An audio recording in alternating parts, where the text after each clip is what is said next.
my old buddy Rick Sulz. Ladies and gentlemen, let's bring in our guest lecturer. This is popping on up, joining in from Long Beach, California, ladies and gentlemen. This is my old friend, one of my best friends growing up, Rick Sulz of nyskateboarding.com. My man, everybody? Rick. What's happening, bro? Hey, Nick. How you doing? Hey. Hey, everybody. What's going on? What's up? Yo, like your Rick, microphone there. I got, Pretty yo, 80s brother, style. podcast. You know it. You know it, bro. So now listen, man, we got a lot of students on with us, and they're going to be zooming in over the next like half hour or so. Students from all over the world, Rick, my boy.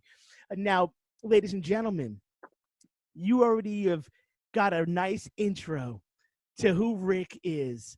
You got a really nice insight with a presentation we got into. Rick Sulz of nyskateboarding.com. Rick, my man, first off, I want to thank you for sharing your time. Okay. No, of course, dude.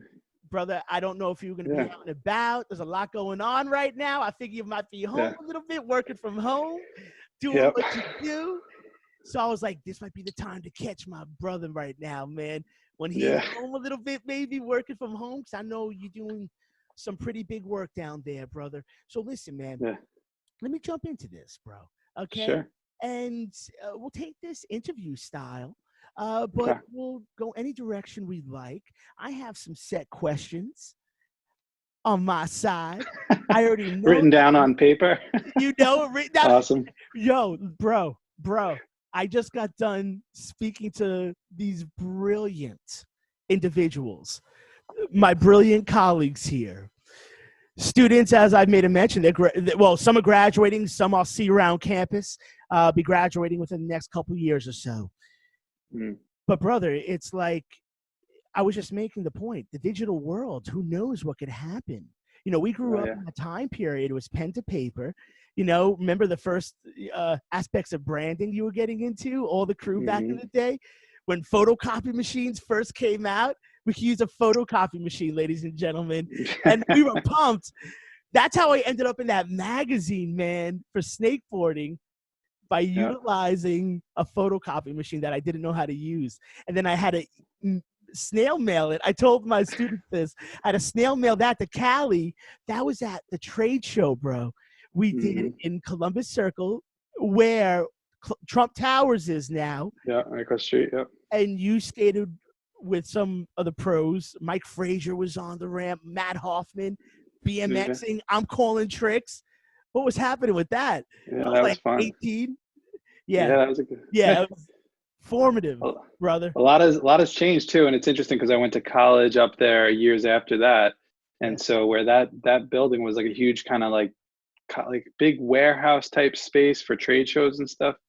Then it became the Time Warner Center, and it became like a gigantic, huge skyscraper where like there was like a lot of famous people living there with like, you know, pools in their apartments and stuff like that. And then it really became like a huge mall / living space. I saw that, man. It's cool. Yeah, it's crazy to see that happen. Yeah, I saw that when I went back, man, a couple years back. I did an interview with Sergey Nicholas. Shout out, one of the best world champs streetboarders. So snakeboarding evolved to streetboarding. You know the story. I've told you about that at one point. And this gentleman, unbelievable, Ricky, bro, crazy, from Spain. But I interviewed him in Central Park, walking back down, you know, Central Park West by Columbus Circle. I was like, wow, man. I remember I did a skate show right at that Civic Center way back when. It's not there anymore. It was some mall or something. I was like, that's crazy. But now, gents, you're hearing an organic conversation, I hope, of two fellas who've known each other early on, who have had success in their own life. So our course is business communications. And one of the most important things that I want to imbue into your thought process, I want to really drive into your consciousness, is the fact that when you believe in your vision and you work relentlessly at it, it can become your reality. And Hmm. I want to ask you, my man, you know, start now with nyskateboarding.com. Now, I want to ask you, how was it starting out in the early days with it? And just let everybody know from, your mouth, man, like where you're born and raised and how you got into nyskateboarding.com. Sure. Yeah. So, yeah, it's kind of a cool story that I like to tell because it really shows how something can grow out of just like a few small actions. But so let me go back a little bit. So I grew up in Long Island, New York, near where Nick is from. And as a kid, maybe around 9, I kind of saw skateboarders and skateboarding. And as a kid, I actually grew up I was one of 5 kids. I'm one of 5 boys. And so all my brothers, everybody played sports. I grew up in a very sports oriented house and I played every sport. And then I saw skateboarding and it was just very intriguing to me. And I remember seeing, I think it was my paper boy at the time, and he did like he was skating, collecting the money for the newspaper. So if he delivered newspapers, and he was probably maybe 15 or something at the time. The He paper was boy. yeah, he was a paper boy and he was skating down the street collecting money, and he did a kickflip in the street, and I was like so intrigued. And then like his style of clothing was like different, right? So it was just different. It was more punk rock style. What And year, brother? What year was this so that about? was around 1989, 1990. 89, folks. We're going back. Way Bring it back. back. Yeah. I'm 40 now. So I was like 9 years old, 10 years old. And yeah, it was really like, wow, like that's crazy. So then I remember I had like a 70s style skateboard from my brothers, like a banana board thing. Which brother? And Which brother? it was all of them. I mean, as kids, Okay. 5 kids, like you just share Shout out to all everything. the Sulz brothers and You the share Sulz everything. parents, the Yeah. best out there. Yeah. Hardworking. So played around with that thing for a while. And then I really started to like, we had a hill near us. So I just like skate down the hill. And anyway, it's one of those things where like life kind of changed for me, right? Like, it was this new thing, and attached to just skateboarding, like it just opened the door to so many other things. And people say that, decisions the way you go through life is like a spider web, right? Like one web leads to the other, and it can get you to like totally different sides of that spider web depending on which way you go. Good That point. that time and seeing that skateboard, seeing the paperboard skateboarding, doing the trick, it just set me on a path. And so fast forward, and then I ended up meeting Nick here. So as a kid, Gosh. as a skateboarder in my early 25. teenage years, yeah, it was like you start hanging out in parking lots, right? Can I Because tell that's you? where you Yeah. go. Can I just tell them why? So, me and these 2 other kids. Okay, so one kid became a tattoo artist. Big shout out to Devil's Rose Tattoo out there in Blue Point, New York, Nikki Arena. And the other kid became a movie producer who produced lots of stuff. You ever see the movie Project X? Like with the kids, and there's like all these stories, like the kids, like, and the other kid has like a sweater vest on. Well, my buddy, his name's Alex Heineman. I grew up with him. Look on the back of that video, and his production firm. I don't know if his name's on it, but the team that he worked with, they produced that. He produced The Gunman by Sean Penn recently, a couple of years back, and a couple other really cool movies. So these kids I grew up with. So I was skating with them early on. Like because I went to high school with them. Rick went to a different high school. Okay. So that's why I didn't know Rick in my primary years. But when I was able to get out on my own and cross the street on my own, and I took my board out, I was like 15, 16, whatever it was, we're skating blocks, by 14, I'm out there rocking and rolling, and by 15, 16, I'm meeting all the guys out there. And Rick was one of them with his friends. And mind you that to Amazing. put things in They were perspective, amazing skaters. They were crazy. I he was like, also oh, who are these guys? he also had dreadlocks at the time. Yeah, So had big dreads back in the day, y'all. Had big and a dreads back in the headband. day. Yep. Love those So dreads. little known Those fact. again. Would I look good with those, you think, y'all?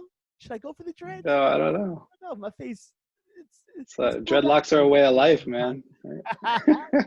Yeah, Um, the dreads are, I gotta realize that if I don't want to For me, my hair is a little different, so I'd have to really ask. That's the one aspect of Hey, you it. still got it though. I That's used good. to just put in anything.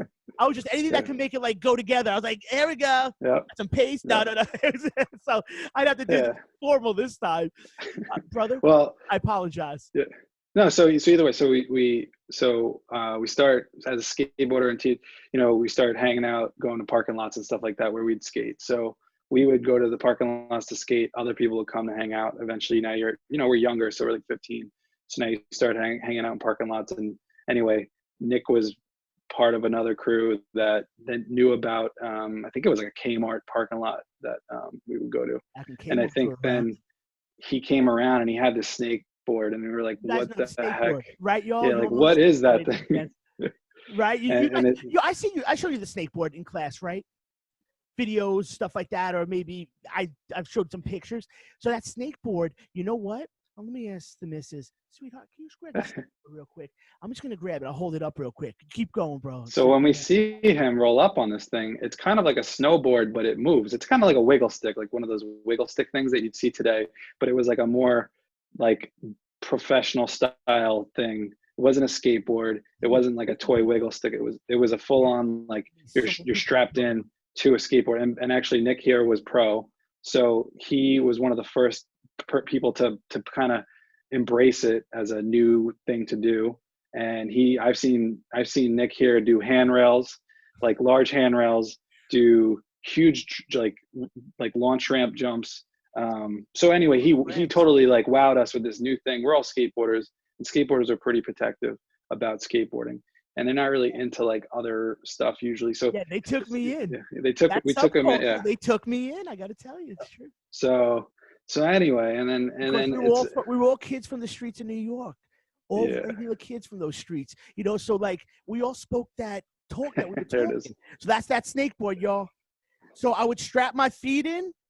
And I found this in the back of a bodyboard magazine that I had. Now, I used to get these Cheapskate magazines too, and that was early day skateboard magazines. They were called Cheapskate skateboards. And so the bodyboard mags, surf mags, skate mags, thrashers, whatever they were. And I saw that thing in the back of a bodyboard mag I saw one time. I was like, what is that thing? 91-ish or so. And so I got it. Like I was in 10th grade. And shout out to my parents. Big shout out. Without them, forget about it. In the words of Dr. Cornel West, we are where we are because someone at one time in our life loved us. Dr. Cornel West made that point. Somebody I take notes from, and I want you all to Google him if you don't know who Dr. Cornel West is, okay? He's amazing.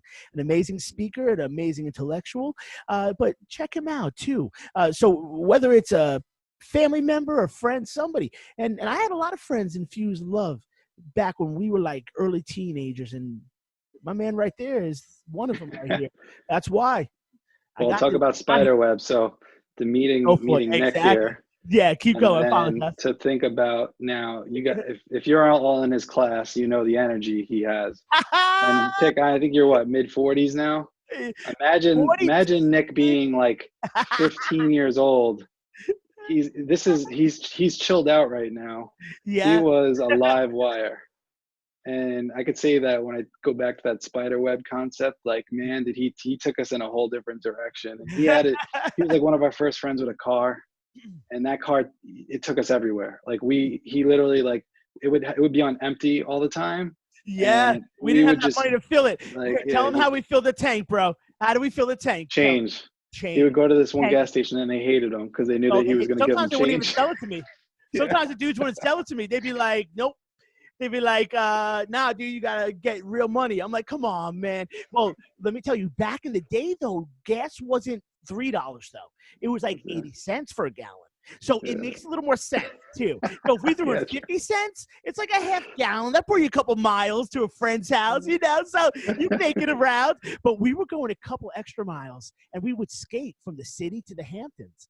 So we skated the best. I mean, that's why. I mean, Rick was one of the best skaters in Long Island, our friends EJ Spindler, shout out EJ, Sean Harstick, shout out boys. They're also on the team with NY Skateboarding. I didn't have them zoom in this time, Rick, only because it's the Zoom interface. But Yeah. I'm gonna put that out there. Just know, guys, your time's coming. So we'll get you Yeah. on another class. We had No, they've Sean in been. one of the first lectures I ever did, guest lectures, Yeah. was you and Yep. Sean, and that's actually on Yep. the Enlo site still. So that's Yeah. cool. Yeah. But Yep. I want everybody to know, what not only makes somebody successful, but really what it's like to have that personal connection, because now the students are being connected to you, where who knows down the road if you all will collaborate, brother. But listen, let Yeah. me get the mic back to you. Sorry. Sure. Yeah, no. So, yeah. So it's awesome. I mean, the age that everybody's at right now, it's super cool because, like, I'll keep going back to that spider web concept. Like, you have your choices now, and right now you're younger and you're getting, you're sharpening your skill set, and it's super important that the people that you meet and that you hang around with will take you in the direction that group's going to go. So when I was growing up, Yep. I went with Nick and a select group of friends. We all, we've all, I feel, accomplished so much, and I'm happy where we're at. But I've also seen other people that I've avoided, or people that I was friends with that I distanced myself, that went in another direction. And when you don't feel that they're going in a good direction, get away. You don't. So my thing, That can happen at yeah, any phase, right, brother? any That can phase happen through any, through yeah, the college process. yeah, Oh, goodness gracious. Yeah, I echo what Rick says. That's why I stuck with my friends, with Rick and all the fellas, because all the guys and gals that were part of that crew, because quite frankly, being 15, 16, there's a lot of different social forces. And the fact that all of these people actually had their head on their shoulders, and they were focused on one thing. It was skating. And yeah. you know what? That was better doing what I thought the other people were doing, which was not so, I thought, productive. So I was like, let me keep doing this then. I got my board, skating with the kids, 13, 14. Then I meet Rick. And like he says, like, not only did I have an impact, he impacted my life, as I've told you all. And let me give it back to you, brother. And hey, Yeah, so, if you can, while you're about to get in that convo, make a mention of if you had any setbacks. That's a question I had.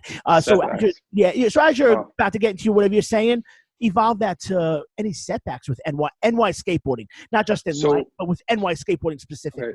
So to And how start, did you make it? actually, How did you make it yeah. too? So it actually ties in. So the reason why I started, so besides growing up and skateboarding and everything, right? It was one of the things that launched me into going to college in New York City, in Manhattan. It was like, I wanted to be out there. I loved it out there, and that was how I detached from my friends that would stay and stay in the neighborhood and whatever.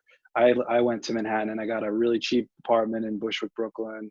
Wasn't a great neighborhood, but I did it, and I went to college. And Right by yeah, Jay-Z's projects, actually. yeah, right around the Not far corner. from It's a Jay-Z's it was the um, Kosciuszko stop. yeah, on the J. No Yep. joke. So, so anyway, fast forward to that, to college, and then I get a job. So I ended up working for a retail, or Macy's, basically for their IT side. I got a job with them, and I had been like, you're kind of trained that you go to college and then you're gonna get this job, and then you're gonna get promoted, and then do the general way of life of being promoted, then retire, whatever. I was a workaholic. Like, I started working more and skating less, and I really, and I felt good about it. I got promoted. I got into the corporation at 24. So mind you, I'm a skateboarder. I wasn't even done with college yet, by the way. Actually, I was upset about college because when I went to go graduate, they came back and told me that I owed credits. So, oh yeah, great lesson for everybody here. Make sure you have your credits in check, right? Make sure you know about your credits, because more credits is more money, right? So when I got to the end, my college said, oh, you know what? When we actually calculated everything, when we did your transfer, we didn't transfer everything that we thought we were gonna. So hey, just come back for another year. And I was like, oh, that's cool. I don't have that money, but yeah, sure. So I was like, screw that school. Rick's car had like Got 299,000 miles. Was that what it was? my 299? 250. My Sentra. That's a good car. That was big back then. It was a Nissan That's a good car. Sentra, like an Yeah. 80 something. And we It were was like, fun. wow, that kept on going. But Rick's Yep. right. I used to drop him off to college, as we made a mention in class. And man, that's why when Rick's doing what he's doing now, I'm so stoked, because knowing that where he comes from, irrefutably, knowing how hard he worked for it, it confirms and reaffirms what I always make the point to you all. You just keep rolling, whatever your vision is. If it's to be president of a nation, if it's to be CEO of a company, if it's to have a startup, if it's to be a school psychologist, whatever your vision is, you just keep on going. That's why this guest lecture really is happening, to hopefully give you that dose of inspiration you could take with you the rest of your life. Ricky, keep going, brother. I apologize. So now, so anyway, I got into the company early at like 24. So here I'm in a corporation. I'm like, it's funny. My wife makes fun of me because I'm like, I never wore dress clothes or big shout out. That's Wendy from the Jersey Shore. Okay, I told him Wendy's from the Jersey Shore. Yeah. Now, Wendy is from the town. I won't say it, but area of where the actual TV show took place, around that proximity, the Jersey Shore. Yeah, like right down the block, pretty much. So yeah, it's an interesting summer. Usually when we go down there, Jersey Shore lives up to its name. It's beautiful, that beautiful place. But yeah, there's obviously in the big summer time. And a lot of travesty with what happened with the hurricane. Travesty. Yeah. So anyway, so she would make fun of me because, you know, the old pictures of me, I'm like, not really into business casual as a skateboarder. Like all I wore was hoodies and jeans and skate sneakers. So I had like the worst clothes, but anyway, I'm 24, I'm in a corporation. I worked my way up, and I actually worked really hard, and I got up to be a senior manager in just like a few, maybe 4 or 5 years. When you talk about setbacks, okay, all of a sudden the Great Recession hits, 2009, right? Yeah. Boom. Everything that I had worked for, I remember they gathered us in. We had a whole new division that I helped start. It was a division in Macy's, and it was this whole new way of doing things. And we had our own, but we built everything, and we had a great team. It was an experiment. And then in 2009, when the Great Recession hit, that was a setback. They came in, all the people that I worked for, the entire group, basically saying, we're done. They closed us down. Some of you, you can reapply for open jobs. You can, but it was basically like, we're done. And maybe you'll have a job with the company in another area. Maybe you won't. And it was like, all that hard work, it was like climbing up a mountain and sliding down, right? Like back to, so that it was a setback that's happening right now. To a lot of people right now. But our hearts go out to everybody. And a lot of our students, some of our students may have felt those ramifications. And I tell you, brother, I think that's very important that everybody hears that. I'm going to the waiting room. If you ever see me look to my right, I have students from all over the place rocking in with us. But, nice, brother. So it's really important to know. So what I thought was, it was really, I could see where I couldn't imagine being like a 50 something year old and having 20, 30 years in the company and that happening. And I just realized, and then the other thing is, how do you turn something that's painful into something that's positive, right? That's a life skill, right? So how do you take some bad situation in your life and then flip it and then empower yourself, right? So that's something I would say to students, right? Always never get sucked into the bad. Let it empower you, right? Like, let it fuel you. Take that energy and make it push you in another direction. And I did that. So 2009, May 2009, I fired up my computer and I started a blogger site. That was it. I said, you know what? There's no more skateboarding. There was like 2 skateboarding sites at the time that were kind of like fizzling away. And I grew up, I knew it. I knew all the people. I said, you know what? I'm going to do something for me and something I grew up on. And maybe it's going to be me spending an hour a day. Maybe it's going to be 3 hours a day, but I'm going to use blog. Blogger was like the original Google blogging platform where you just put in your article, images, and tag them. Yep. So I started NY Skateboarding on Blogger. And basically what I would do was I would follow all the events in New York. So New York had a lot of skateboarding events. They had a really tight-knit community. So I just go to those events, and you can actually see on nyskateboarding.com, if you go back to 2009, you'll see some of the earlier posts, which is basically me with a point and shoot camera going to events. And so what I was doing was taking that event, and I would shoot maybe, 30, 40 photos, but it was sharing with the world. And everybody, skateboarders that, say you're some, skateboarder in a, small town in Arkansas, you could be part of this skateboarding community now, this big skateboarding community. So all of a sudden, I started just with consistency. So just that one day, sitting down and just saying, hey, I'll just do this, right? There's a skateboarding event. I'm going to go to every event. I'm just going to take pictures of it. I'm going to write up a little summary, but share the pictures. And I just did it. I did it every time. And then eventually people started realizing it was me and connecting the dots. And then it grew. And then it grew so fast that's when I started realizing, wow, this is becoming big. And anyway, I'm still working now. I got a job with the same company in another area. So that was cool. But Ricky, I apologize, brother. So yeah. just to put a little nice little cherry on top to that thought process. Consistency, ladies and gentlemen. We want you to take that with you this semester. I've made a mention of that, exactly what Rick said earlier too, about fueling yourself with positive energy and taking negative stuff and let it fuel you to do your thing. I've mentioned that in classes. You hear this echoed, and this is not something that we've talked about. This is just what people know when they're working on making things happen. It's not about getting hurt. It's about saying, yo, we're going to take that negative feedback or that criticism, that critiquing, whatever it is, or someone got to say something bad, and we're going to turn that into a positive by saying, well, you know what? I'm just going to work even harder to make it happen. You know what I'm saying? Yeah. So consistency, keep doing what you're doing. Don't stop, because with consistency, doors open. Ricky, brother. Yep. So like, yeah, so it's true. Like, think about it. You're climbing up a mountain, and it's little by little, and you can't give up because the peak is so far away, right? You just got to keep going. So I just started with the little stuff, and then I just kept doing more and more and more, and more people were interested in it, right? So now I got empowered by other people. And the other key thing was I was not focused on money, right?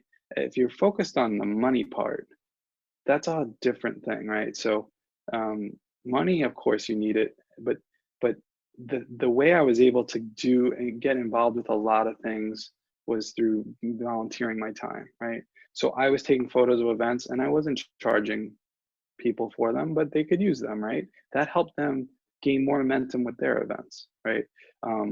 If new people started a skateboard company in New York, I was backing them. Or if they opened a shop, I was backing them. I would spend my time to support them. So your support network grows. And in turn, now you're just building your foundation. So this small blogger site eventually turned into, now it's what, 12 years? No, 10 plus years now, 11 years. 10, yeah, now it's May. So I guess actually 11 years. So, bro, so now listen, like, ladies and gentlemen, what Rick ultimately has done is he's doing what you're doing right now. Had a vision, working relentlessly towards that vision, and through that, NY Skateboarding comes about. Now, Rick makes the point. It grew exponentially rather quick.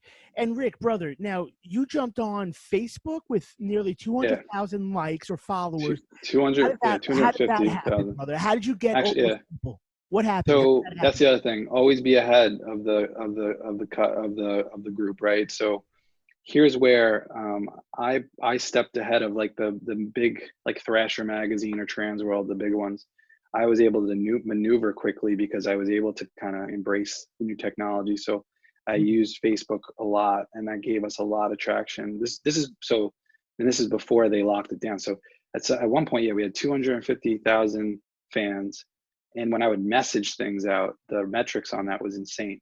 Eventually, though, Facebook put in, they had to put the pay thing in, and that's actually why I've engaged less now on the Facebook. But it was really amazing when we would post something up. I'd watch it for 24 hours, and it was amazing to reach that many people that quickly. So same thing with Twitter, same thing. And then there were so many other technologies in between. Everybody was trying to come up with a different, where the new Facebook, where the new, Twitter. Bro, you know what I always think about, and I always tell our students here. I remember first going into Supreme, back when it was just like a hole in the wall, nothing place. Remember that? Yeah. Yep. When it was like nothing? Yep. And it It was was just a like, and small this is store. Supreme, y'all. Supreme that like is like, I've mentioned this in class, the red and white logo, the big word mark logo that we've talked about. I'm sure everybody knows about Supreme by now. Yeah, dude. Oh my For goodness, one of those big. brands. It's. I can't believe how massive they got. Now I'm gonna ask you, bro. Like, I know you've done work with Supreme, the company. How did that come together, brother? And but last question: how did they? I feel like I saw a documentary on this, maybe on Vice or something. But how did they take it from that little shop? I think it was in the Lower East Side. I'm not sure where we were, but I remember we went into this little shop. All they had was a couple boards, maybe a couple. Yeah. So That so was it. their thing was I think the beginning of the hype beast. So they are actually, so Supreme comes out of Stussy. There's a whole history, and I'm sure a lot of people Ah, know it, but it comes out of Stussy. Stussy had paved the way for this sort of uh, where's Stu? crossover. It's grassroots. It reaches anybody in any type of What scene, sport? right? Yeah, like Subculture. a It's board multi. sport. Yeah. Yeah, yeah. So I think to James, he kind of knew, he harnessed what Stussy had done, and he did it in the New York City lower, the New York City side. And really what he did was he just empowered these kids that he all thought were the cool, had something special about them, were good skateboarders, and really created something from them. And my involvement was through those people. So I knew those people, and had been a skateboarder, back then. So, and I actually had a job right around the corner. So Photo that's place, what right? At the photo place on Prince. I was a photo retoucher at a place right around the corner from Or Supreme. before So September 11th. That was before September yeah, it was 11th. I worked there during September 11th, That's actually. funny. Yeah. Yeah, it's crazy. Yeah. But Crazy. it was, so yeah, the Supreme thing was really interesting to see. But they talk about consistency. I mean, they were so consistent, and their design was always on point. And they didn't do crazy stuff, but they just had that rep, and now they've been able to keep that consistency. And I've talked about it many times, but um, you know, it's interesting because now they've taken, like, they started with that core group of guys that were younger, and then they've just they've had new ones come in and new ones come in, and then now they're rewarding sort of the OGs. So, like, in the Brooklyn Supreme, you have Jeff Pang. If nobody knows Jeff Pang or the name Jeff Pang, From Zoo York, of he's course. the OG Zoo York shut. He's a core community. He's a core community person that really put blood, sweat, and tears into skateboarding. They gave him the keys to run Brooklyn Supreme, and he's a key. He runs a lot of things. He used to do DC Shoes, actually. That's where he went from DC Shoes over to Supreme. But Hey, anyway, that's in right. short, I think there was just, it's consistency. So when you got a Supreme hoodie or a shirt, it was a quality level, and the Japanese tourists that would come in, it got hype, and then it just really went out of control, and they really secured a whole different business model there, where you weren't trying to put out so much of everything. You were just doing limited runs. If people got it, they were lucky. And it really just, it's insane to see how they've kept it that way, and then gone to different countries and so on. So, brother, um, the collaboration you had with Supreme. Now, how would you all it, collaborate, brother? no, I didn't collab with Supreme. We didn't do a collab. What I have is, I have people that were part of NY Skateboarding that were part of that original group that started Uh, Supreme. So that's where the connections are. So it's like, and then again, because we were New York Skateboarding, there was always a connection into, like, the people involved in Supreme, with our group and so on. But that's um, where the connection yeah, was. yeah, And I didn't know if it was events that you put on, but if it was those that worked at Supreme, now worked at nyskateboarding.com. that's what it Worked, was. Yeah. So that's what it one of was. one of the people, Alex, I want to clarify to everybody, y'all. If I think I probably had misspoke the other day. I think that I had made the point that Rick had put on events with Supreme, but it was those that had. Now these were the founding members, some of the founding members of Supreme early on that end up working. yeah, yeah. So and so I mean, we've done events together, like, obviously the New York Skate events, we'd sponsor them together. And so Yeah, if you've seen like That's what I meant. Supreme, Yeah, that's what I'm yeah, talking about, brother. Yes. yeah, Okay. So that's what I was meaning more as yeah, though you all sponsored those events. yeah, That was my take. I know probably yeah. your perspective of collaboration is probably a little more Yeah, interesting no, I than mean, hey, mine. I would love to. I never pitched that, but I'd love to do a collab because they'd probably Well, I'm glad you get some said money on pitch. I'm that. going to ask you Yeah, about pitches yeah, later. I'm glad sure, you yeah, said pitch. Every one yeah, of these students, Rick, my brother, just got done with 4 weeks of pitching. okay. Rick, brilliant ideas, my And man. that's everything. So that's like, and the pitch Great, is so bro. important because like all the advertising money that we got, it was so tied into you. Obviously, I had my numbers to back up my site, but we wouldn't make money or support the site basically without the pitch. So we How created the was deck. that? Right? Can you please Yeah, enlighten our scholars, brother? sure. What were you pitching? If you could think of one of your pitches, Yeah. and how did you go about prepping for it, and how did it go? Yeah, so the first part is, I mean, it always goes into PowerPoint or something, right? Or Google Slides. Start there, right? And then you get your idea down. I'm a sketch person, so I always do pencil and paper to brainstorm, Always, and I do on. In fact, always. I still have somewhere tucked away the original my skateboarding designs, like scratched out with a pencil. But you start there, and first off, work backwards. Like, what's your goal? What's your goal? And then who's your audience for that pitch? You really need to tailor it. A lot of people get lazy. Don't take your pitch and then just copy it and then use it for somebody else.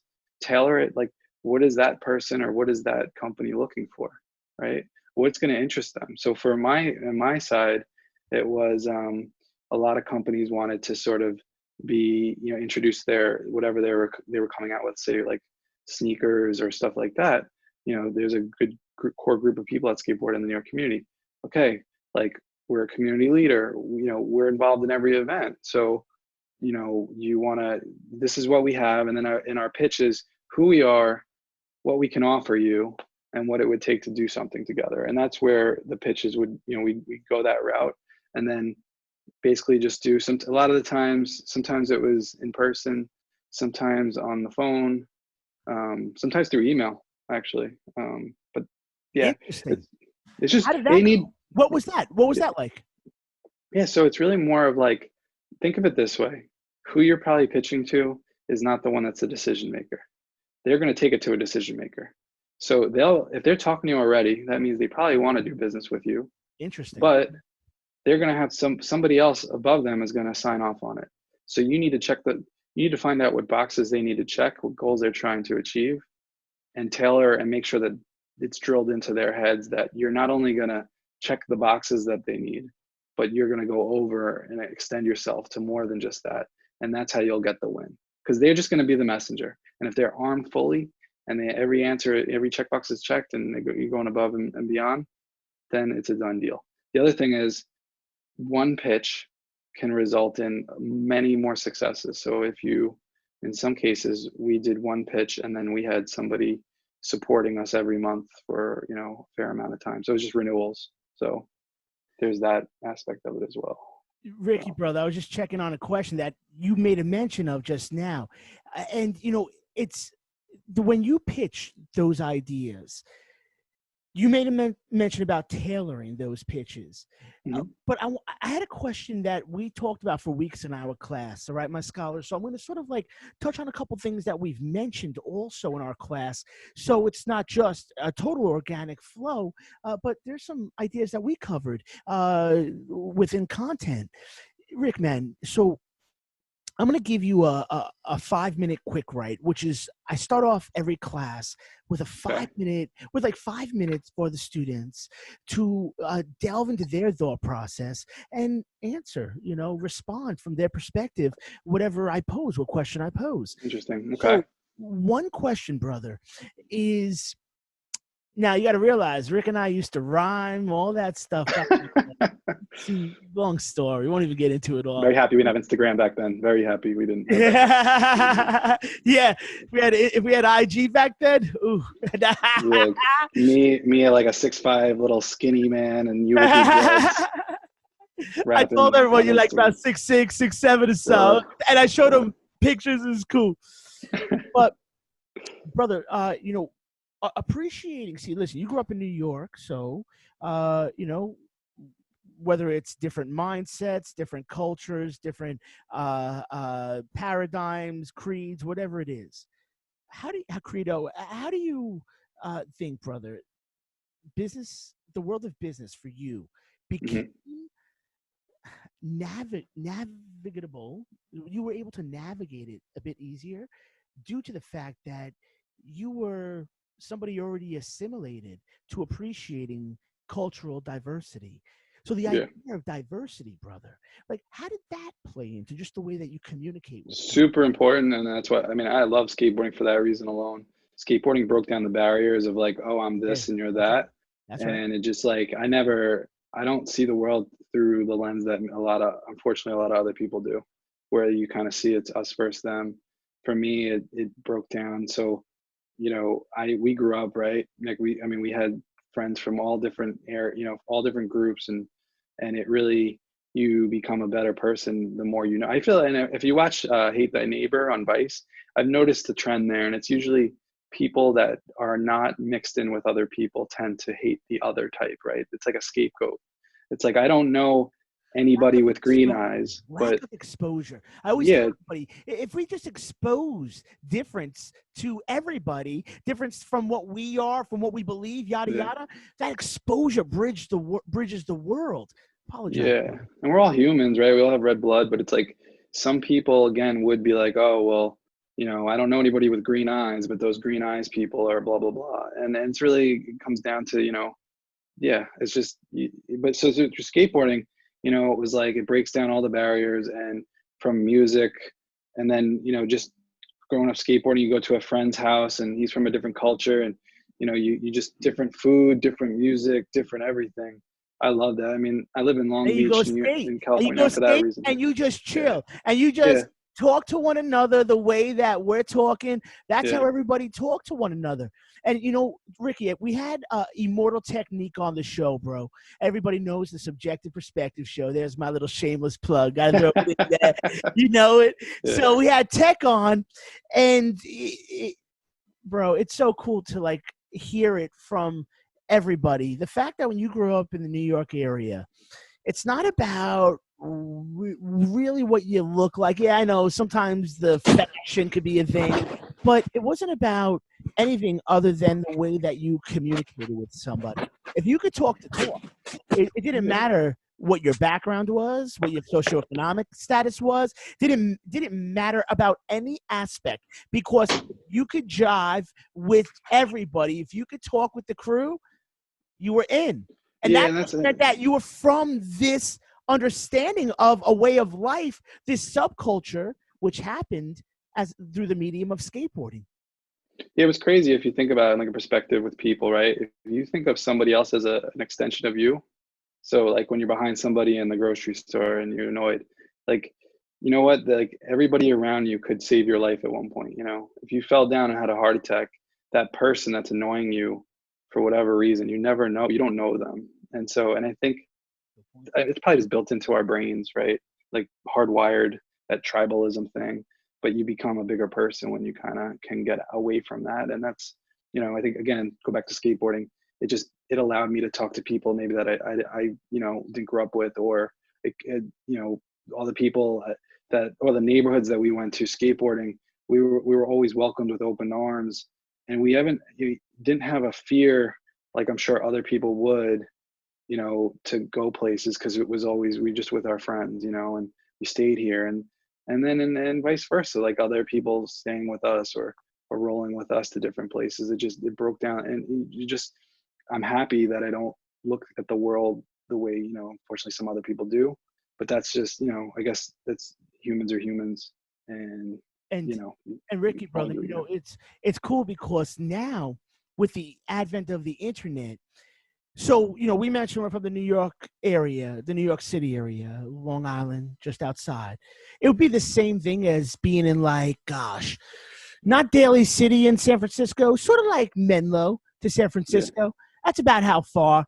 Like, without traffic, you could cruise in about 45 minutes or so, yada, yada. You could be, at the 59th Street Bridge, yada, yada. And a couple minutes later, long time later, you can find a parking spot about an hour later. It's going to take a while, but you know how that goes. But I want you to realize that we all are living in one big city now. Yeah. The city of the internet. We all have exposure, my scholars. And that's really one of the most powerful aspects of us being able to get our ideas, whatever it is that we want to get across, whether it's through an interview, whether it's through a pitch, whether it's through a conversation with a boss, your team. Ricky, I want to ask you, brother, man. Gosh, I'll go for this one first.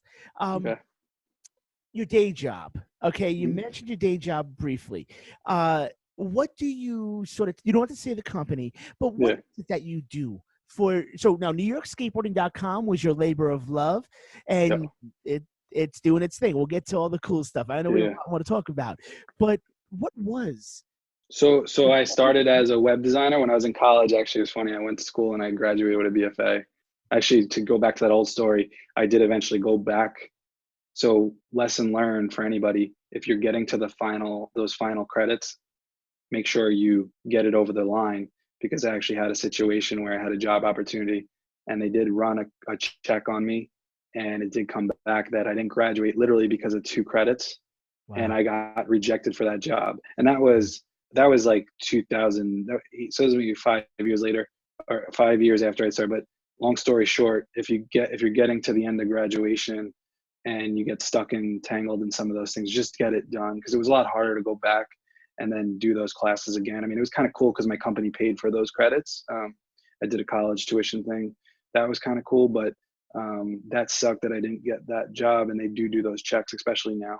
So anyway, so my job now, I started I went to school, and I really like graphic design, and I kind of got into web design, and I'd done freelance web design for a while.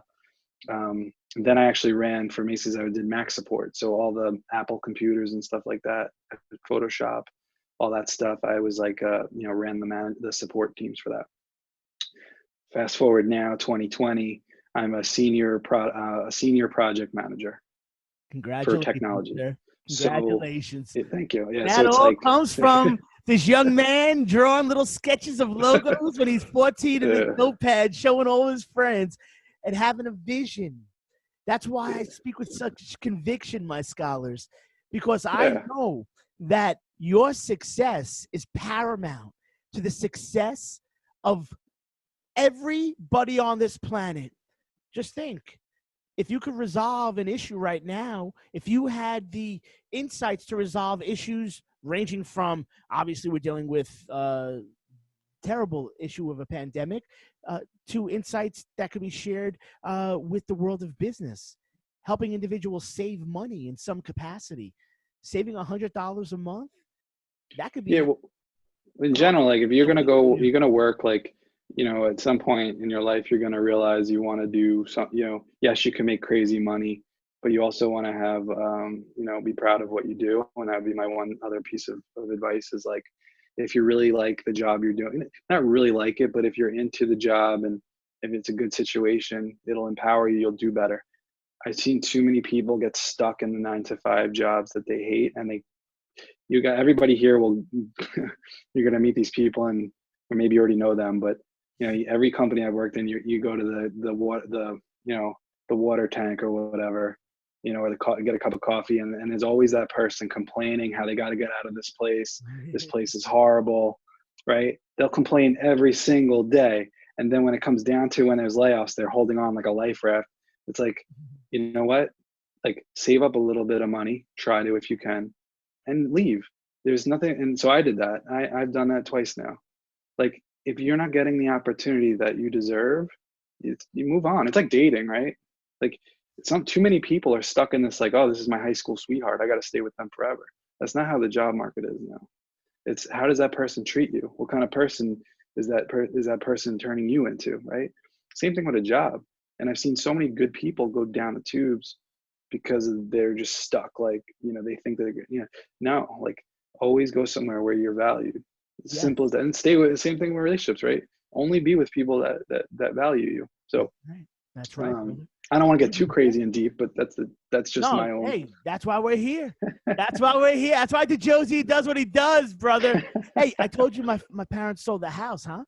Oh yeah, They just sold the that's house, crazy. brother. So yeah, Congrats to them, man. you know it, man. Nick's parents, by the way, are like, first of all, you're one of 6, so I thought I had a big We're family. one of 6 of the whole family. Yeah. We got Yeah, yeah, that's right. So Nick's house was like chaos, but he had a half pipe in the backyard. we He did. had Half pipe. the downstairs was his. I don't go into like old stories, but amazing house, amazing Yeah. parents, hardworking dad. Mother always had like cooking for the family, and there was just always love in that house, and it's Hey, lingered on for years. that's So why I anyway, love going to your home. Same exact yeah, thing, brother. yeah, And so that's a huge aspect, of I believe why we start to grow within our professional life because we felt like we had a purpose or we wanted to serve this purpose. You were serving a purpose. Now, listen, I made a mention early on to everybody, it could be anybody that inspires you along the way. It could be family, friends, it could be colleagues. And, we were able to get that inspiration in our life, brother, that we wanted to serve a purpose and do something bigger than what maybe we could have been doing. I could have big. been doing what I was doing, I suppose, in the world of labor work, which is a great career. But being the first kid in the family to go to college was a very, very new, scary thing. And I was telling everybody that you worked at the bookshop at the Yeah. community college that I. By the way, they always say that, but it's true. It was like I got paid the least money for that job, but that was such a fun job. Like $3 Like, an hour, probably, or something. oh yeah, it was like $3.75 an hour. Yeah, But that's what we made minimum all I wage. did, That's what I I made. just ate candy all day. It was There we like, go, skates of those steps right over there. Those steps are yeah, right. Yeah, best no. job. And there were these big six set of steps, and now my scholars, I gotta tell you, that's why I say Rick and I, we didn't just like roll on our skateboard. We would find big things to do, and we would jump Yeah. down steps, grind things, and do all these tricks. Rick used to throw these pop shove-its, these make the water turn in the air, but he'd be so high up in the air doing it, man. That was crazy, Ricky. Can't get that high anymore though, unfortunately. Yeah, me neither, bro. Hard. Me neither. Yeah. But I got used on some footage. EJ just put some footage up Yeah, I saw that. when we were skating the banks, the Brooklyn banks, and ladies and gents, this is one of the most legendary places. I showed you a picture of Rick skating this yesterday. It's the Brooklyn banks. He was ollieing over the pier, over the wall. Which is pretty wild because that's the off ramp. Yeah, I got knocked out on that. I hit my That's feet the on Brooklyn it. Queens Expressway, the BQE. That is. It's coming off the Brooklyn Bridge. It's so when you're coming over from Brooklyn to Manhattan on the Brooklyn Bridge, they had it was an off ramp, and the bricks build almost like a wave, like in the ocean. It's almost like a wave, but built out of bricks. So it's an iconic New York spot. It's probably the most. It's worldwide. It's worldwide known, and it's actually, unfortunately, they just started tearing up the bricks this past week. So that's been all over the This place. week Yeah. they did, man. I just did this presentation on it, and I told everybody Yeah. that they put the fence up so you can't ollie over it, and Yeah. I thought it was a parking lot for the NYPD at that point. They started parking there. Yeah. Is it a parking lot, man? It's just one of those things. It's a cultural center it's an iconic place, and hopefully they're going to try to bring it back. But anyway, that the going over the wall was crazy. Yes, because you are basically playing in traffic. You are skateboarding up in the air and landing into an off ramp, which is not the smartest thing. But and I got worked on there actually. We skated there back in the 90s, and when I saw that movie mid-90s come out, I haven't seen it yet. I saw a couple clips on YouTube. I just thought, oh man, we definitely skated during that time. That's when we were doing it back then. And that's what kind of opens the door to like the different music you get exposed to music that you don't know, and skateboarding did that for us. Like it's just all different types of music, and like that movie harnessed that feel. Also, kind of you're a loner, whatever, you can go skate, or you get this new group of friends. they captured that feeling It really was well. different. It was different, Yeah. ladies and gentlemen. Subculturally, the skateboarding world back in the 90s, like nowadays, sort of skateboarding is very mainstream. But back in the day, you would be considered off the mainstream, Yeah. and you could be ridiculed, all those types of things. And so it's very interesting as it evolved to see how it went mainstream. And I worked at a skate shop, New School, shout out, back in the day. Yeah. And I used to put up posters of Rob Deerdeck from Ridiculousness. Everybody knows Yeah. Deerdeck, right? Yeah. I mean, that's MTV now. All it is Rob Deerdeck Yeah, now it's crazy. TV. So I remember Right. brand new. Nobody knew who he was. And then now, 25, 30 years later, that's probably one of the most successful people in the world of just making monetary gain. Not talking about the moral aspect of what he's doing, Yeah. because Yeah. the TV show is based upon a lot of different factors. But in the world of monetary gain, he was very successful in that regard. And in a way, really, I don't want to utilize the term monopolizing, but having a stronghold on that network. I've Yeah. never seen anything like that. Nah, it's always on. Yeah. Always on. By the way, Nick, how much? So we going to 3:30? So, brother, man, listen. Listen, you have some pictures. Whenever's good Yeah. for you, you take us away. Go for it, brother, man. Yeah. So rather than look at us and hear us talk all the time, I feel like to set this up, Adidas did an art show. They've been doing this really cool thing where they would do skateboarder community, like artists, musicians, and photography and stuff like that, and they would throw these events. So they had asked me to kind of do, for like the years that I had been doing on my skateboarding, a photo show.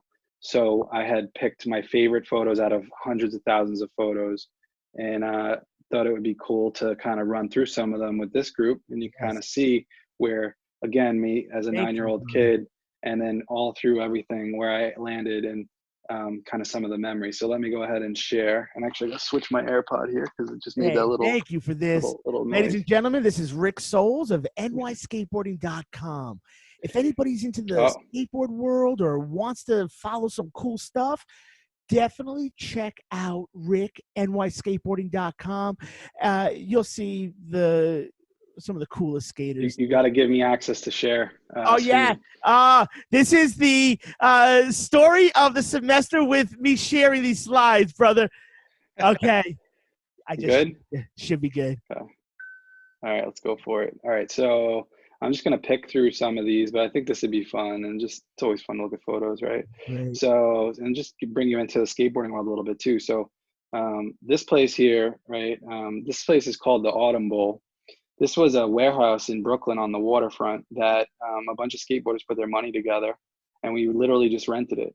And it had 100-foot ceilings, and we had our own keys, and we can go there and skate indoors, any time, any day we wanted to.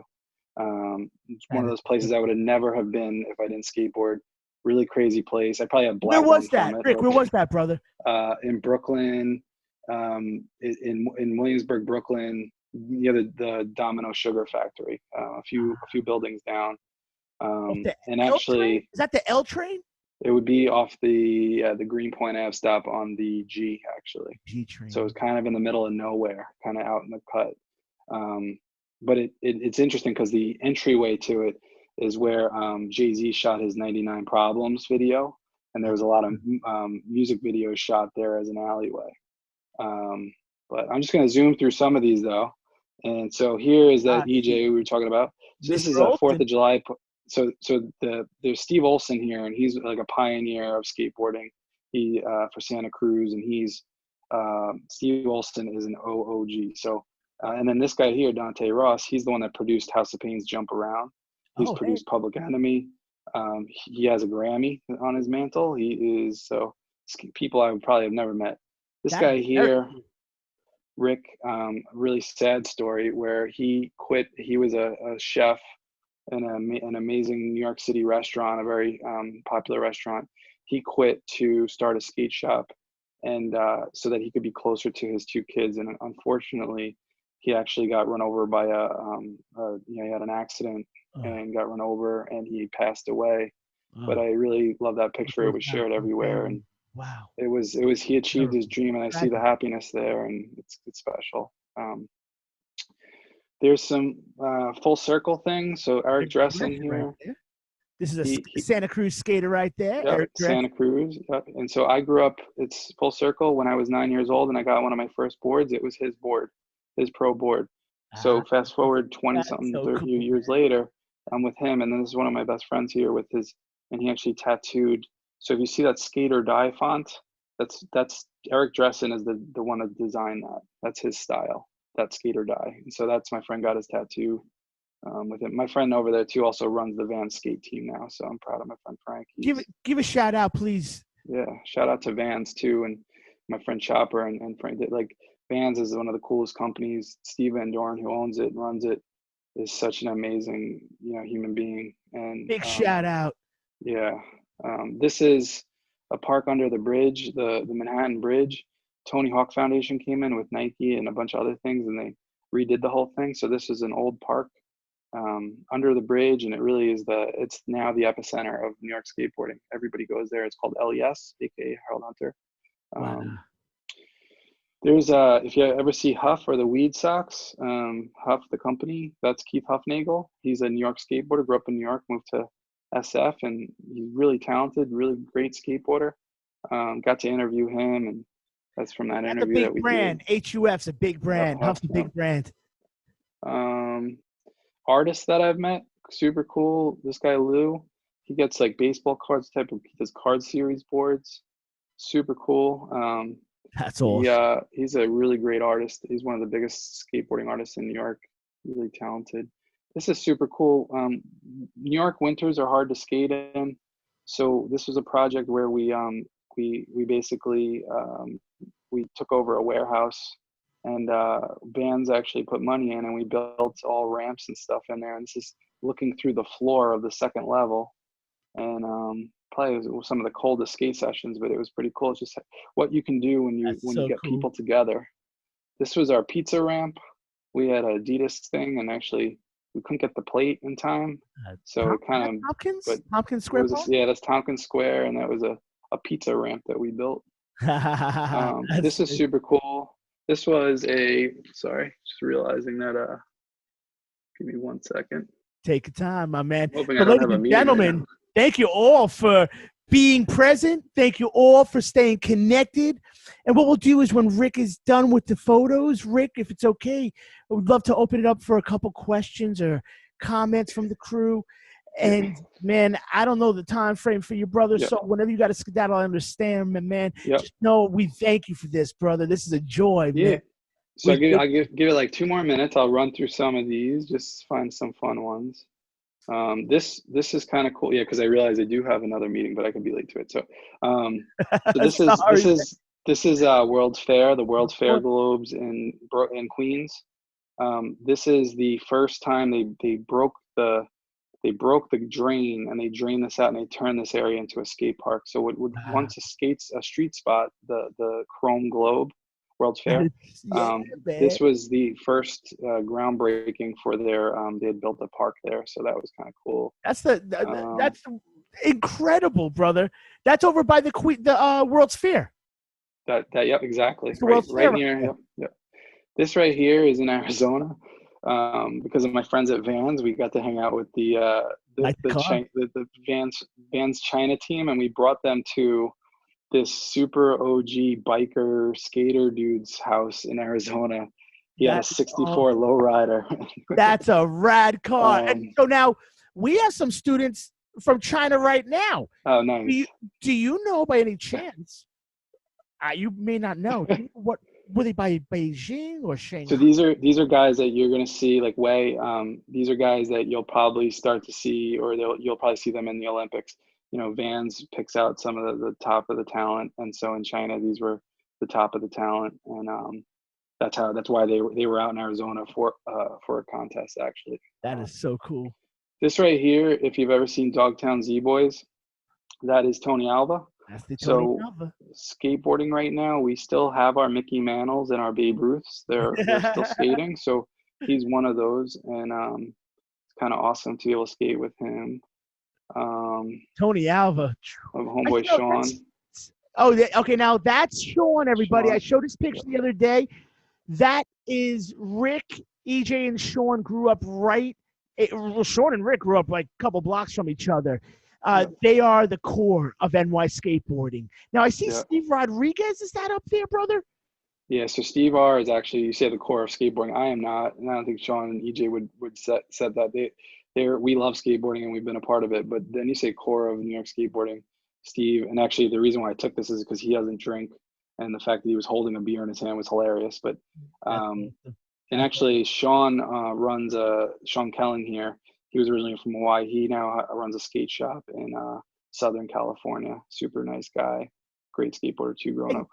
And Steve now, he created Five Borough. So he's the founder of Five Borough. Now he's got another company called Sticks and Stones. But Steve is he was the heart and soul of the New York skateboarding community. He's done 100-fold over what anybody's ever done for the community, where he's gotten so much done with the parks department, everything. He is a very special person. He embraced our site.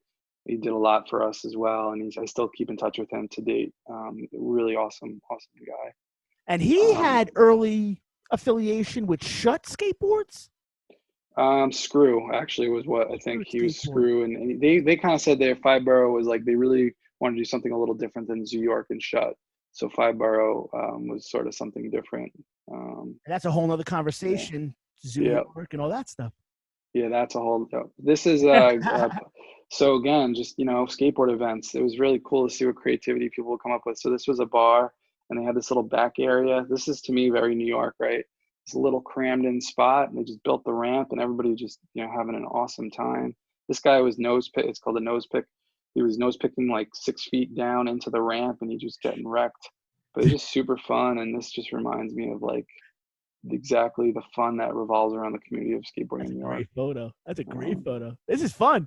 Ladies, I see Flavor Flav down there, and our old buddy Chris down there to the right. That's cool.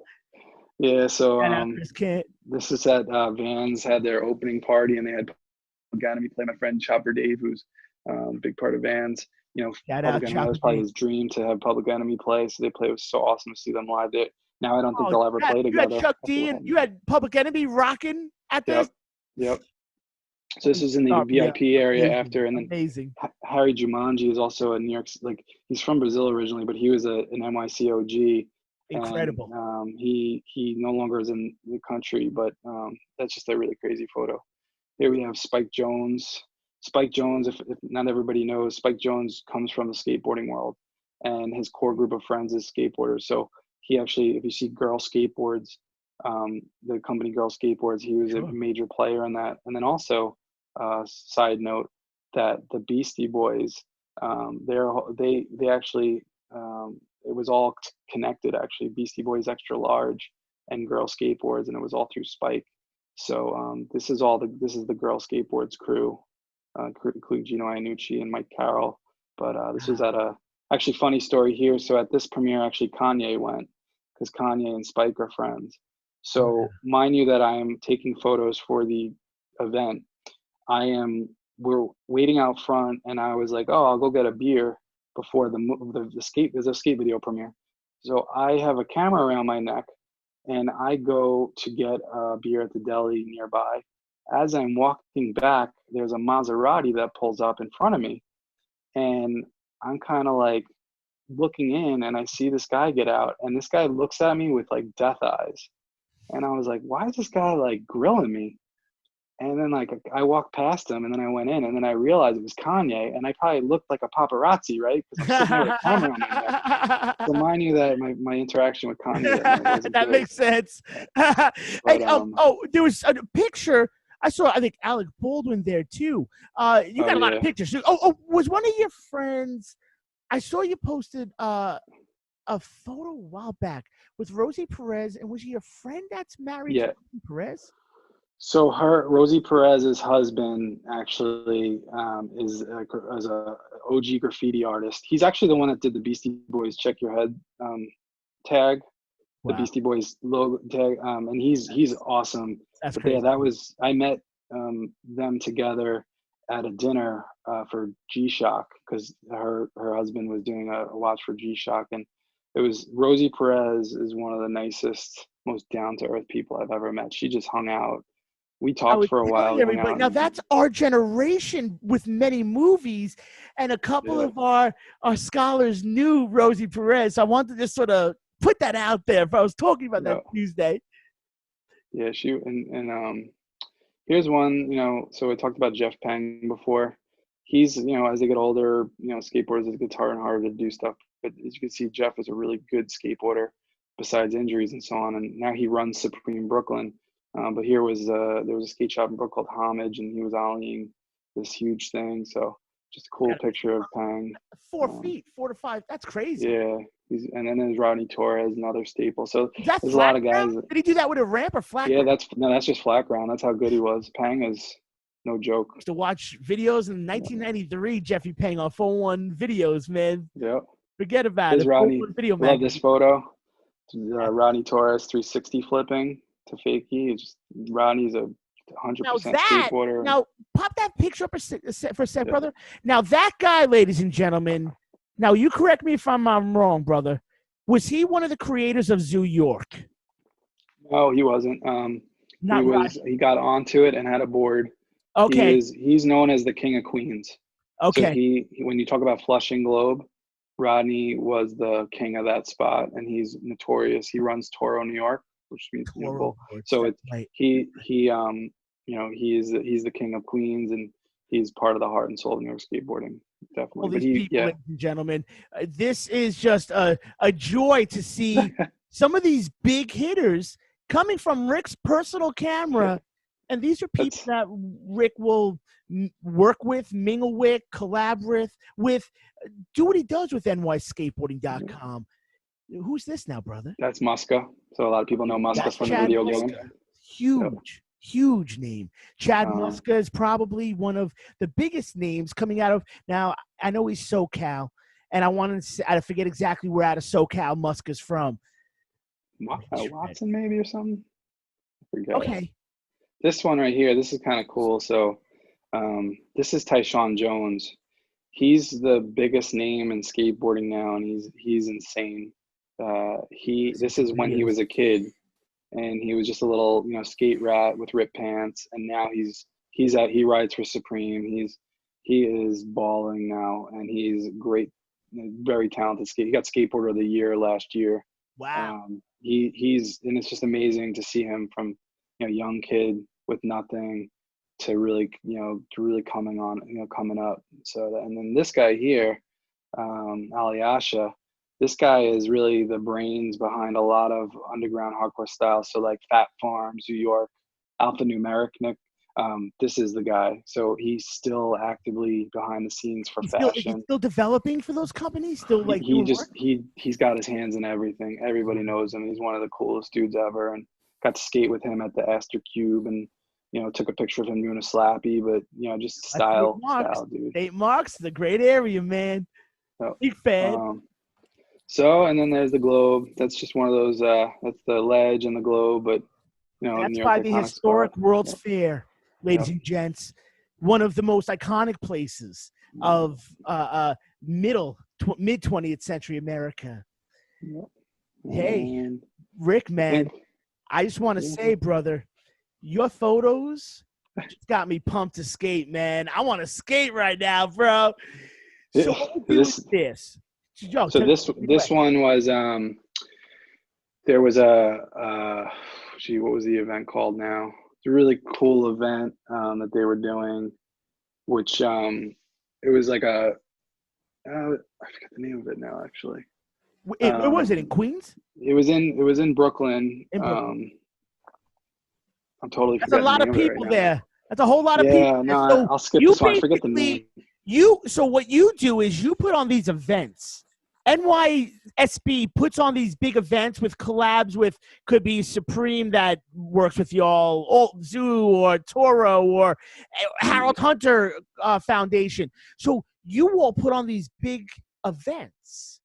Yeah, so I was like the promoter. So I had the website, and people would subscribe to the calendar and they would go. So I would support the events in that way.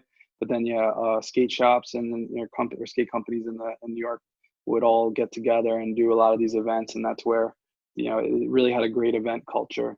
And I think Steve Rodriguez was key there. There was this shop here, KCDC, Amy Gunther. She now lives in Cali, but they were just community leaders. They're just like, they would get a space, they would get water and beers, and that's all you needed. Tell somebody that there's going to be a party this time at this place, and we would all just go. And as a kid that had no money in college, just awesome to go somewhere for free beers, or and be able to hang out with your friends and not have to spend any money. And we'll give a disclaimer at 21, ladies and gentlemen. Yeah, 21. Yeah. 21. But yeah, man, that's I could go through these for brother. No, my man. Some of them, listen, first off, I'm gonna have everybody give a virtual round of applause. Anybody, all y'all, can we give my boy Rick a big applause coming out from around the world? Yo, Ricky, man, bro, thank you for your time, man. Thank you for thanks for having me. Yeah, so I guess the cool thing is for every single one of you is like the future is wide open. Don't get stuck on things. Also, time heals, right? So when things go bad, do what I like.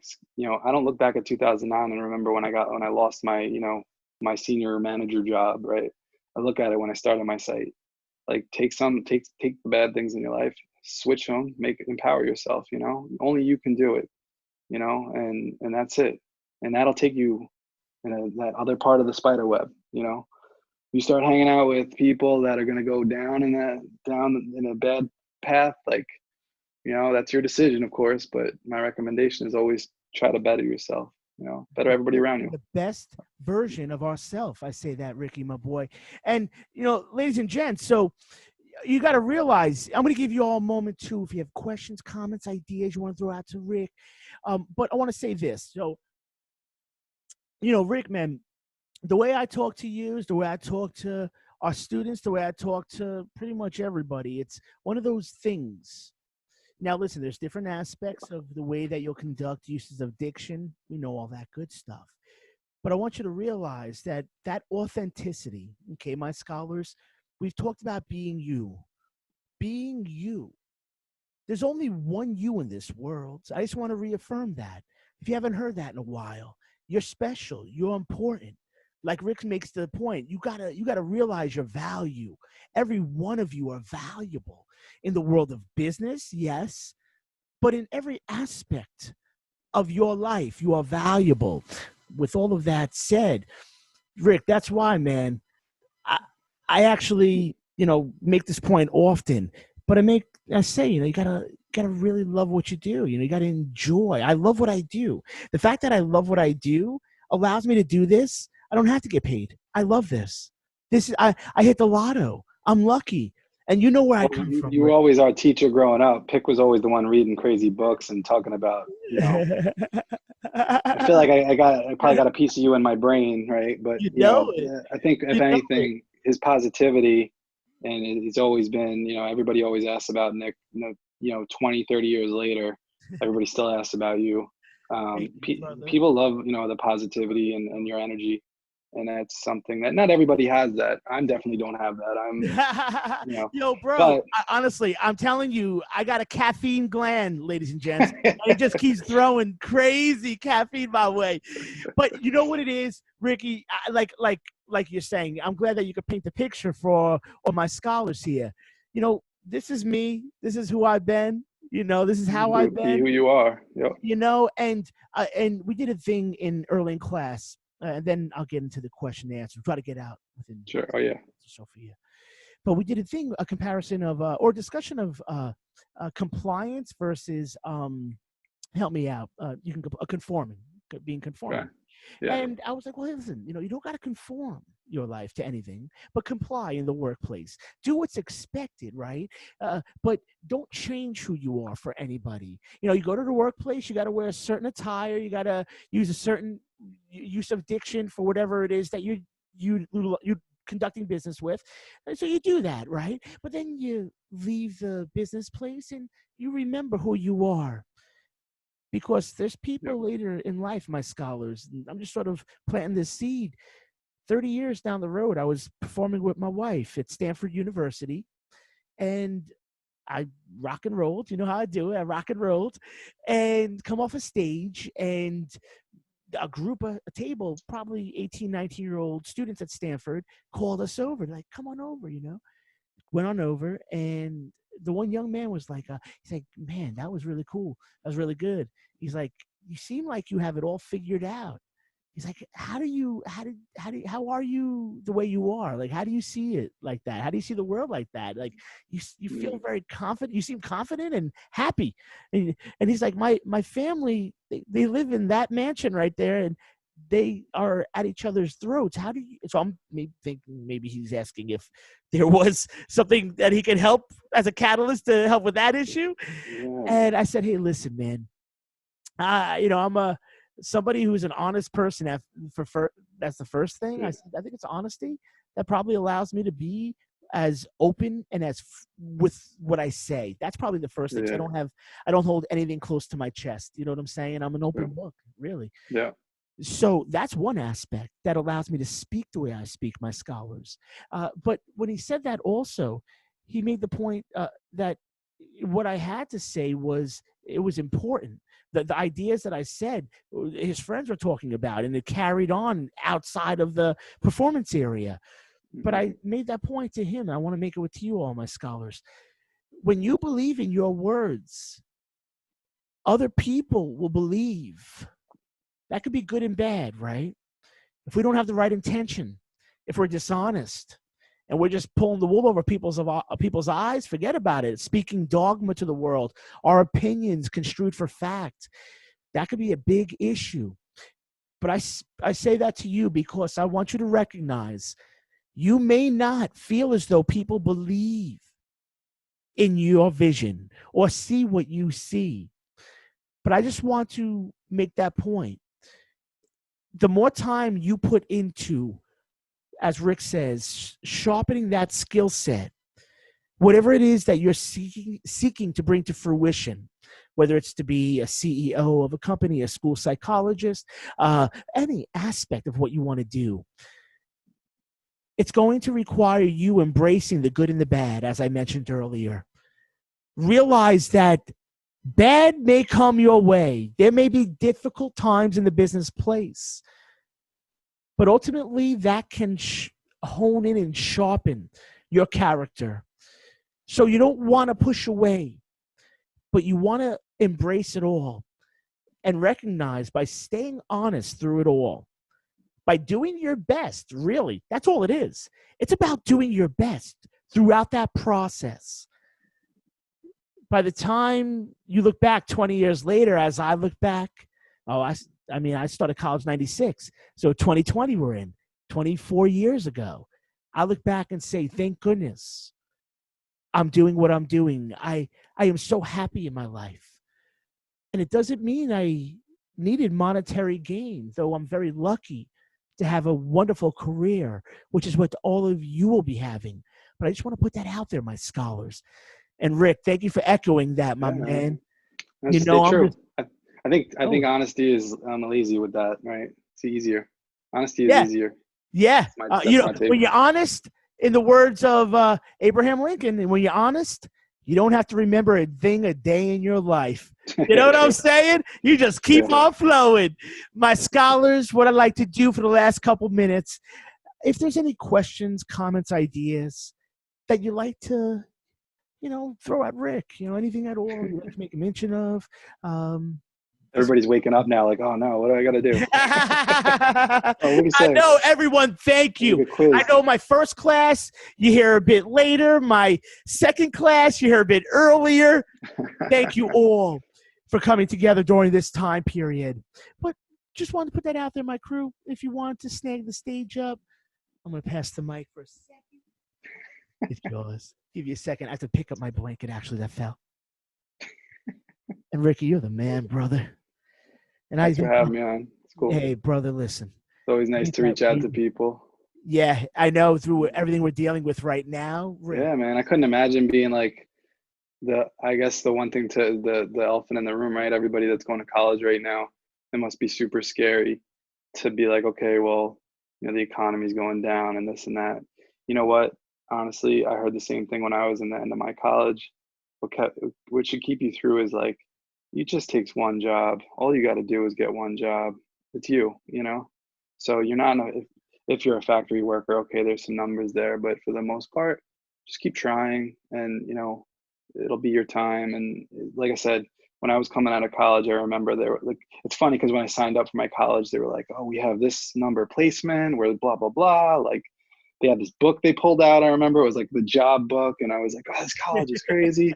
And I'll never forget, like going back to that same office after I was supposed to have graduated. And they were like, oh yeah, no, times are tough right now. Like this is what's happening. And it's like, screw that. It's going to keep happening. You know what? But all you got to do is just make yourself unique, make yourself equipped, like keep trying. Like I switched jobs and it took me maybe 6 months of sending resumes and this and that. Keep changing that resume. That's your pitch, right? Keep changing it, tailoring it. Every single cover letter that you write, don't get lazy with those cover letters. Also look into LinkedIn and understand the networks that are out there for the companies you're applying for. Yes. Who do you know? If you know somebody that knows somebody that even knows somebody else, you may have an in.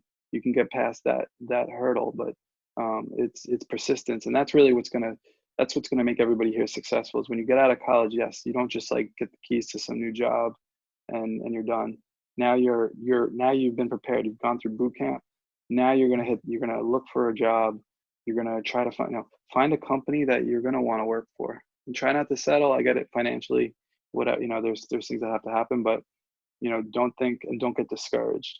I waited. In fact, I turned down certain things because I really didn't like the way the interviews went. I didn't want to be another number. I felt like, there's a lot of companies that are just not run right. And there's a lot of managers or, supervisors out there that you'll work for that are horrible. Stand clear of that as well. Because those people, you want to, if you can, you maybe take the job, but don't stop looking. And what you want to do is if you're getting the income, keep looking for another job, and you want to find somebody that can mentor you. Like I've been really lucky, and I've had some really fabulous women that have took me under their wing throughout all these years, and I've learned so much from them, and even to this day, my mentors, and they open doors. So find a really good mentor, align with somebody that you can really, you feel a connection with.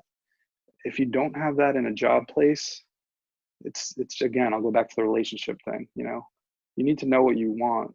You need to know what you want to get it.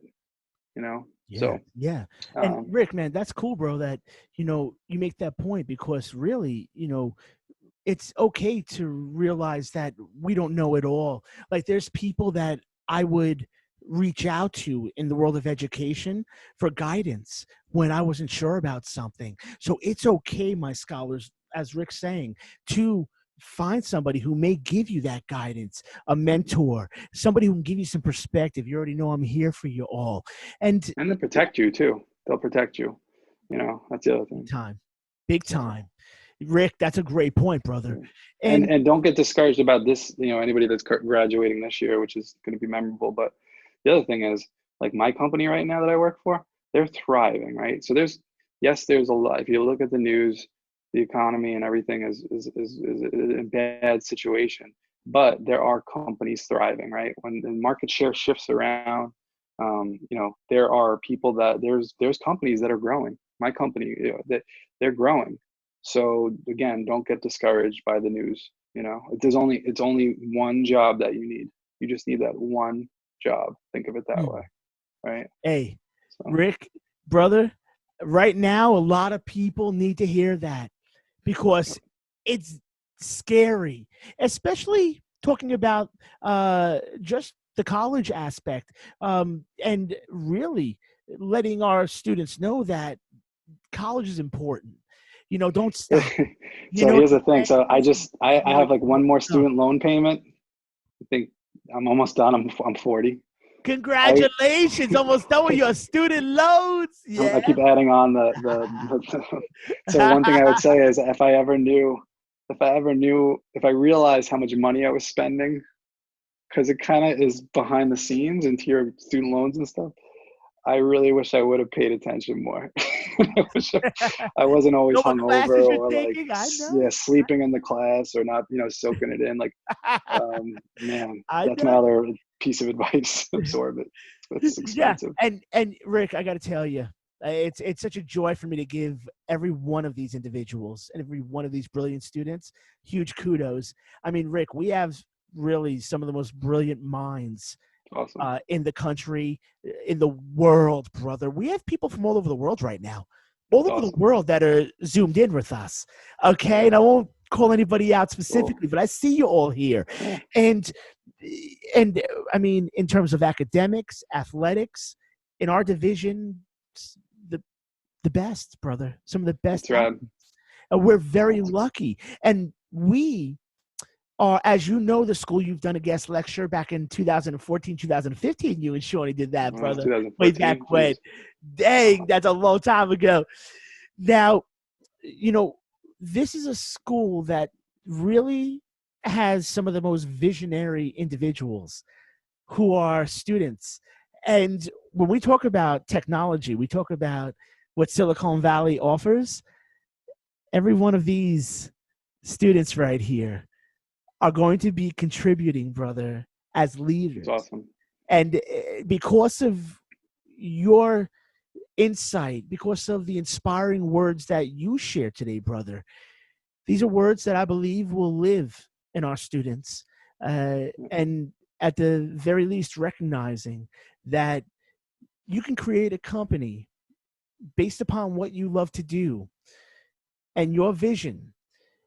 If nobody else sees it, as long as you continue to believe in your vision and work relentlessly, bringing this full circle, one day you can live what you are seeing up here. Everything is achieved. Like, so, and I'll end on this note. Skateboarding, I learned a lot. I learned when I first saw the dude doing a kickflip. I got that board and I tried to do a kickflip and I was like, I am never gonna do this, never ever.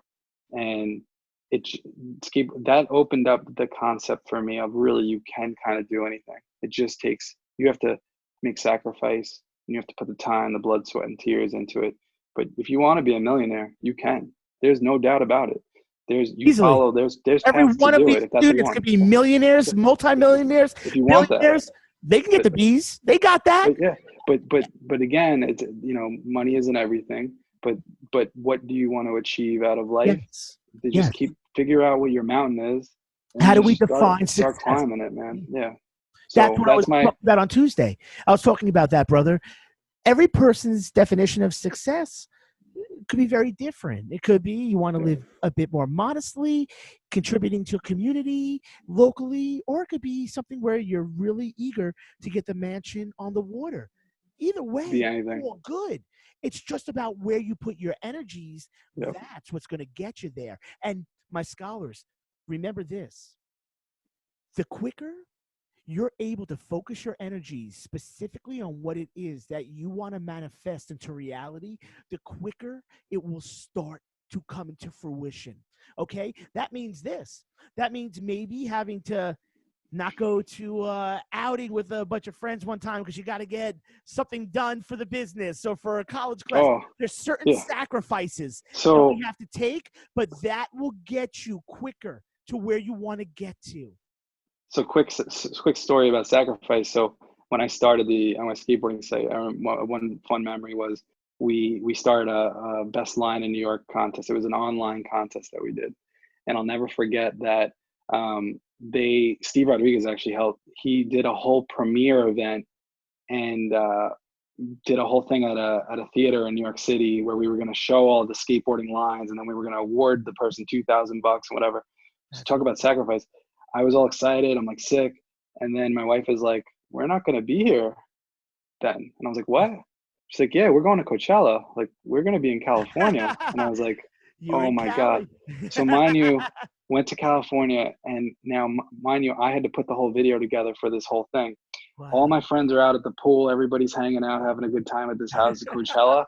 I'm on a laptop in the bedroom trying to upload like a 5-minute video on some like guest Wi-Fi thing, and it was all little things like that, like not being able to make it to something because of this, or not going to bed at this, at a good time. I used to stay up all the time at night.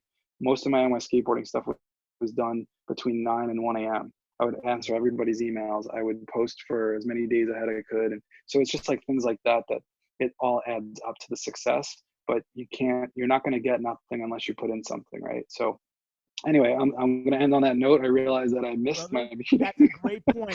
So we get what we give, so give it everything we got.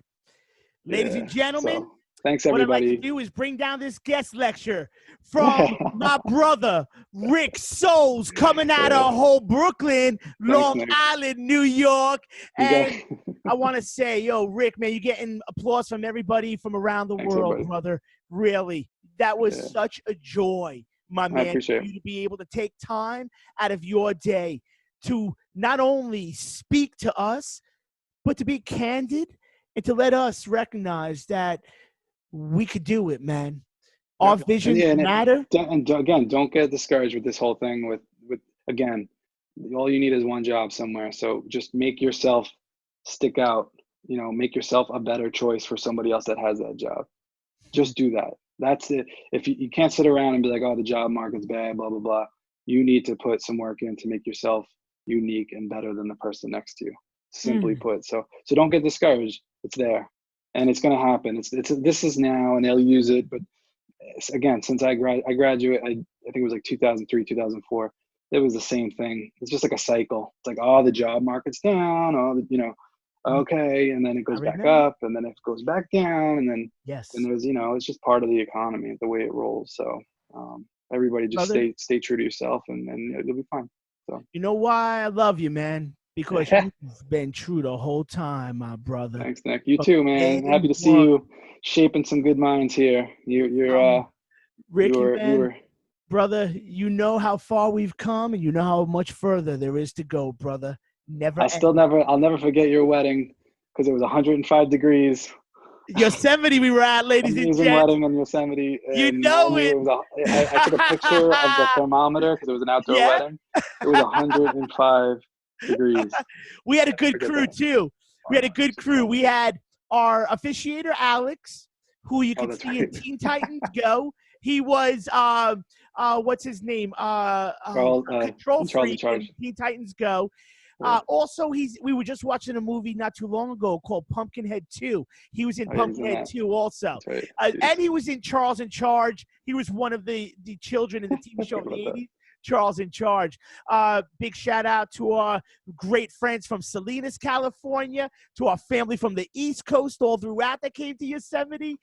And, that day, that wedding was such a nice time, brother, because it brought together some of the most important people in our lives, and you, brother. Yeah, it was great to see everybody. And again, you still owe me a trip down. You're supposed to come and visit. So dude, when this thing is over, I already feel bad about it. I know. Yeah. Listen, I got to get down to see my boy Rick. Someone send me a message sooner or later. Like, go, you see Rick yet? Just send me a message, all right? Ricky, listen, Thanks, everybody. Brother, just want to say, we're going to get our butts down there soon enough. All right. It's one of those things when we get tied up in our work and we're doing our good work. You guys are. Word, brother. I'll be down there ASAP. Once this is all done, Lee and I are going to come on down. And we're going to just kick it, going to eat some good food and sit on the ocean and chill. Because you're over in the LBC. You're in Long Beach now. Yeah, I moved from Brooklyn to Long Beach. So it's kind of like Brooklyn with a beach. Yeah, it's like Brooklyn with a beach, man. When we were in the LBC, I was like, this is like New York City, man. There's a lot of people down here. But it had the palm trees and the beaches, bro. Listen, man. All do us a favor. Everyone here, can you give your wife, Wendy, just a big shout out for us, brother? Tell her thank you for letting us borrow you for this last about almost 2 hours. No, it was awesome. I appreciate it. Like I said, it was fun, man. Always a pleasure. So everybody take care, stay healthy, stay safe. NYSkateboarding.com's Rick Sulz, founder. Follow him. Follow everything they're doing. And if you want to reach out to him, connect to him on social media. Remind him that You're one of the crew here, okay? Yeah, if you DM it, because I Okay. have a bunch of people helping me too. So if you want to DM me directly at NY Skateboarding, just make sure you say to Rick, because I have a bunch of people, Chris, and I should have mentioned them earlier. A great team of people, and the most awesome person that I have running it now is Chris Miller. And Shout out Chris he's Miller. running. I'm in California now. He's running it out of New York now, and again, he's actually an art teacher. Super cool dude. And yeah, but anyway, if you DM at NY Skateboarding, you can direct it to me. It's Rick, just so they know. So anyway, thanks You already everybody, know it, and ladies have a and gents. You great jump on that. Thursday, and yeah, have a My great brother weekend. Rick, Thanks listen, everybody. we'll talk soon. All That's right. a guest lecture that Cool. we just got inspired by. Rick Sulz, nyskateboarding.com.